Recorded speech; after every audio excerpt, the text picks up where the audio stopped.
નમસ્કાર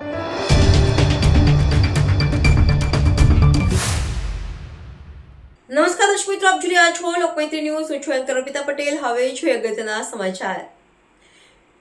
ગુજરાત પોલીસ દ્વારા fake licence ધારકો પાસેથી હથિયાર ખરીદી કરી યુઝ કરતા આરોપીઓને સુરત ક્રાઇમ બ્રાન્ચે ઝડપી પાડી ગેરકાયદેસર હથિયાર રેકેટ ઝડપી પાડ્યું હતું. ગુજરાત પોલીસ દ્વારા ફેક લાયસન્સ ધારકો પાસેથી હથિયાર ખરીદી યુઝ કરતા આરોપીઓને એટીએસ દ્વારા કાર્યવાહી કરવામાં આવી હતી. એ જ અનુસંધાને સુરત શહેર ક્રાઇમ બ્રાન્ચ દ્વારા વર્કઆઉટ કરવામાં આવેલું, જેમાં સુરત શહેર ક્રાઇમ બ્રાન્ચ દ્વારા 20 જેટલા વેપનો પકડવામાં આવેલા, જેમાં નાના મોટા 20 જેટલા વેપનો કબજે કરવામાં આવ્યા અને 93 જેટલા કારતૂસ કબજે કરવામાં આવ્યા હતા. અને અત્યાર સુધી 4 આરોપીઓને પકડવામાં આવેલ છે. કુલ 16 જેટલા આરોપીઓને પકડવાની કામગીરી ચાલુ છે. મળતી માહિતી અનુસાર ગજાનંદ ગન હાઉસના માલિક અતુલ પટેલ છે, જેમના હસ્તક નાગાલેન્ડથી 6 ડુપ્લિકેટ લાયસન્સ બનાવવામાં આવ્યા હતા. નાગાલેન્ડથી ઇસ્યુ થયેલા લાયસન્સ દ્વારા ગજાનંદ ગન હાઉસમાંથી 51 જેટલા વેપન્સનું વેચાણ કરવામાં આવ્યું છે.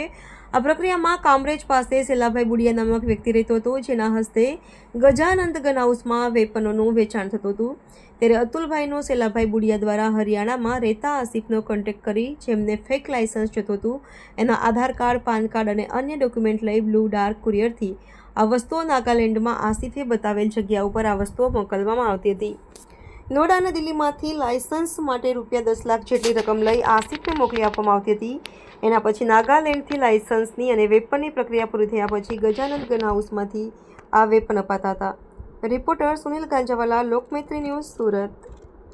ગુજરાત પોલીસ તરફથી અલગ અલગ રાજ્યોમાંથી ફેક લાયસન્સના આધારે જો નોન પ્રોહિબિટેડ બોર વેપન્સ છે એના ખરીદી કરીને યુઝ કરવાના જો એક બાતમીના આધારે જો એટીએસ તરફથી કાર્યવાહી કરવામાં આવી અને આ જ અનુસંધાને જો સુરત સિટી ક્રાઇમ બ્રાન્ચ તરફથી બી એના ઉપર વર્કઆઉટ કરવામાં આવેલા, જેમાં 20 જેટલા વેપન્સ જો જેમાં .32 બોરના પિસ્ટલ છે, રિવોલ્વર છે, ડબલ બેરલ ગન્સ છે જો અને આ પ્રકારના વેપન્સના રિકવરી અહીંયા કરવામાં આવી. ટોટલ કુલ 20 વેપન્સ પકડવામાં આવેલા, જેમાં 93 જેટલા જો કાર્ટીજીસ બી અલગ અલગ જો પિસ્ટલ અને રિવોલ્વર એના અને ડબલ બેરલના કાર્ટીજીસ બી છે. અને ટોટલ અત્યાર સુધી 4 આરોપીઓને પકડવામાં આવેલા છે અને કુલ 16 જેટલા આરોપીઓ અમારા વોન્ટેડ છે, જેને પકડવાની કામગીરી ચાલુ છે. આમાં વિગત એવું છે કે અહીંયા એક ગજાનંદ ગન હાઉસ આવે છે, જ્યાં અતુલ પટેલ એના જો માલિક છે અને આ એના માધ્યમથી કુલ 6 જેટલા ફેક લાયસન્સ જો નાગાલેન્ડમાંથી બનાવવામાં આવેલા. અને પછી જો કહાનીના મતલબ આ લોકોની પ્રક્રિયા એવી રીતે ચાલુ થાય છે કે નાગાલેન્ડમાંથી ઇસ્યુ થયેલા લાયસન્સ આધારે જો ગજાનંદ ગન હાઉસમાંથી લગભગ 51 જેટલા વેપન્સના જો વેચાણ કરવામાં આવેલા છે.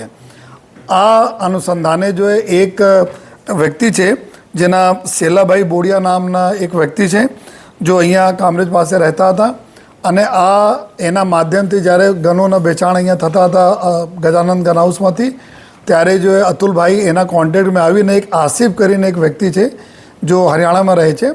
જો આ બધા આમાં કિંગ પિન અત્યાર સુધી અમારે તપાસમાં નીકળ્યા છે, જો મેન એના મુખ્ય એના કલ્પ્રિટ છે.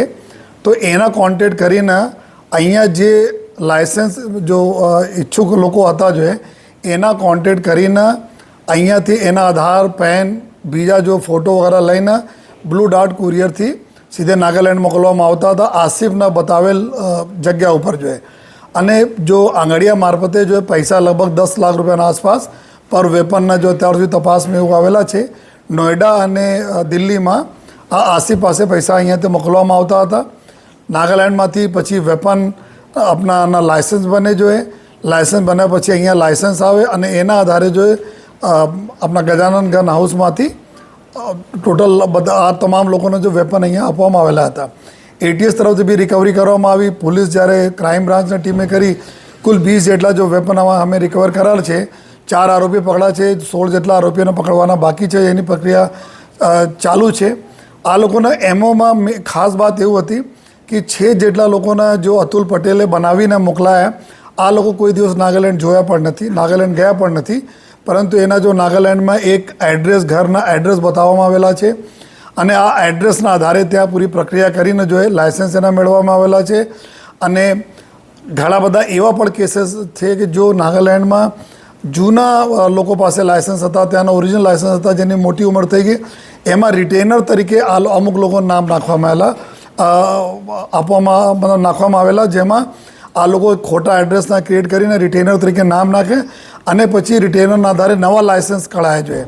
अब नवा लाइसेंस માટે અમારી જો ટીમો ત્યાં નાગાલેન્ડમાં છે, જો અત્યારે ત્યાંના ડિસ્ટ્રિક્ટ એડમિશન સાથે જો સંકલનમાં છે કે ત્યાંથી કેટલા ખરેખર ઇસ્યુ થયેલા છે, અગર ત્યાંથી ઇસ્યુ થયેલા તો નહીં થયેલા હોય તો આ બધા કેવી રીતે આ લોકો ફોર્જરી કરીને ક્યાંથી બનાવે અને ક્યાંથી જો અત્યારે જો MHAની સાઇટ છે જો એના ઉપર UIN નંબર હોય છે, યુનિટ આઈડેન્ટિફિકેશન નંબર હોય છે તમામ લાઇસન્સને, એના ચઢાવવામાં પણ આવેલા છે.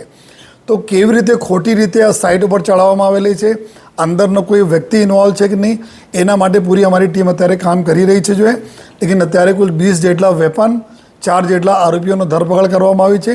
આ એક મોટું સ્કેન્ડલ છે જેમાં આ લોકો બીજા રાજ્યોના ખોટા લાયસન્સ બનાવીને અહીંયાથી વેપનના વેચાણ કરીને યુઝ કરે. લોકમૈત્રી ન્યૂઝ સાથે જોડાયેલા રહેવા અમારા યુટ્યુબ ચેનલને સબસ્ક્રાઇબ કરી ફેસબુક અને ઇન્સ્ટાગ્રામ પેજને લાઇક અને શેર કરો.